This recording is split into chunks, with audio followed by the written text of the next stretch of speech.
This is it, right? The rock stall? Aye, lad. The Council of Valkyries. The Valkyries are of Valhalla, are they not? Glad to see you're paying attention, brother. You are correct. Valhalla, the great hall of the Einherjar, is their home within Asgard. But while there, they are subject to the scrutiny of the All-Father himself. And relations between the Valkyries and Odin were tense during my tenure as his advisor. Why? Well, that's an even longer story, lad. For now, why don't we look around for some clues?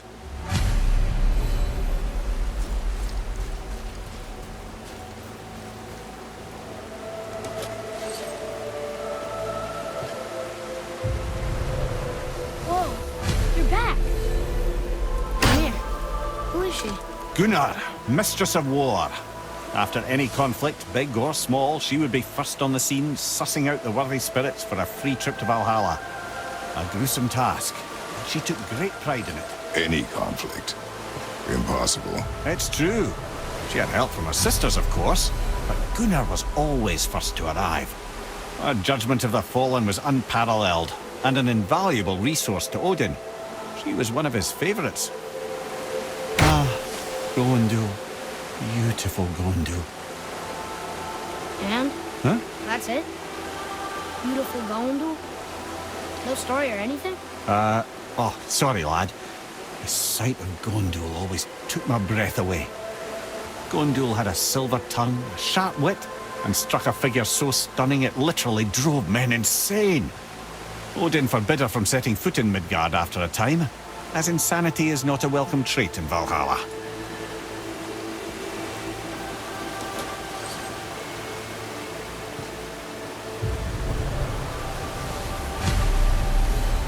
This is none other than Geirdriful, the Master of Arms in Valhalla, responsible for arming and training Odin's Einherjar. Is what? His army come Ragnarok. The entire reason Valhalla exists, you see. The Einherjar wait in the Great Hall endlessly, feasting, drinking, and fornicating themselves silly. Once Ragnarok begins, Odin calls them into service to fight on his behalf. Geirdriful had her hands full training that lot.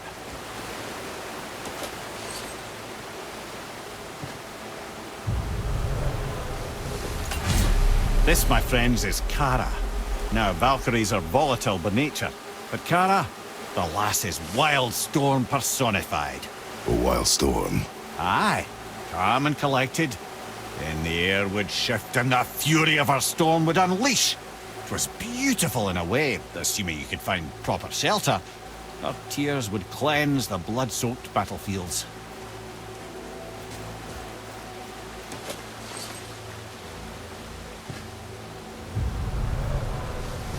This is Rota, a chooser of the slain.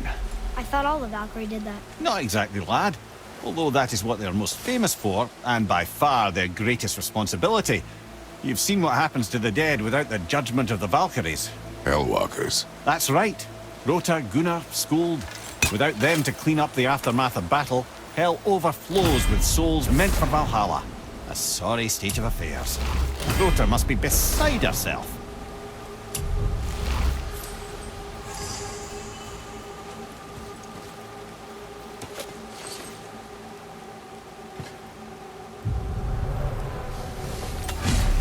Ah, here we have Eir, the healer.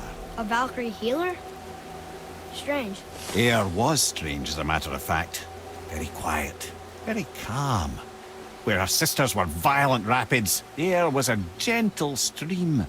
She healed the wounds of both mortals and gods, and even a certain all-knowing sage who once drank too much and fell off a mountain. Not my proudest moment.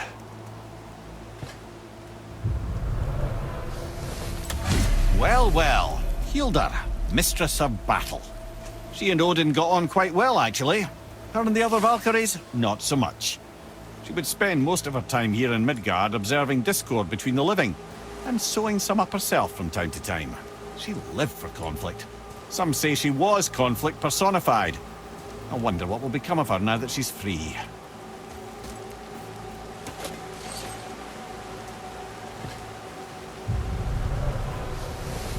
Sigrún, once the daughter of a powerful chieftain. She fell defending him during a Reaver attack. Orun was escorted to Valhalla, where she chose to devote her afterlife to the pursuit of knowledge above all else. Quite unusual behaviour amongst the constant drinking and feasting of her fellow Valhallian denizens. How'd she end up a Valkyrie? Odin. He saw a kindred spirit in Orun's single-minded pursuit of knowledge. He appointed her as the Valkyrie's resident historian.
Okay, brother.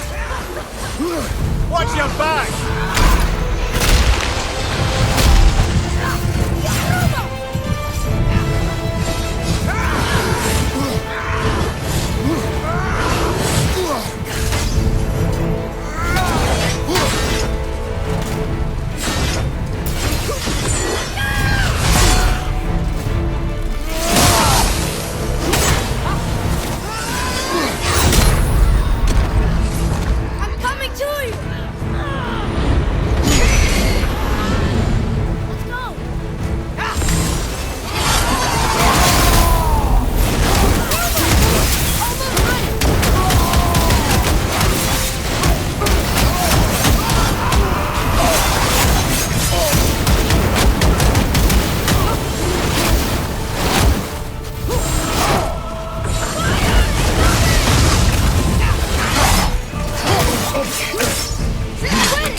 on, get up, brother!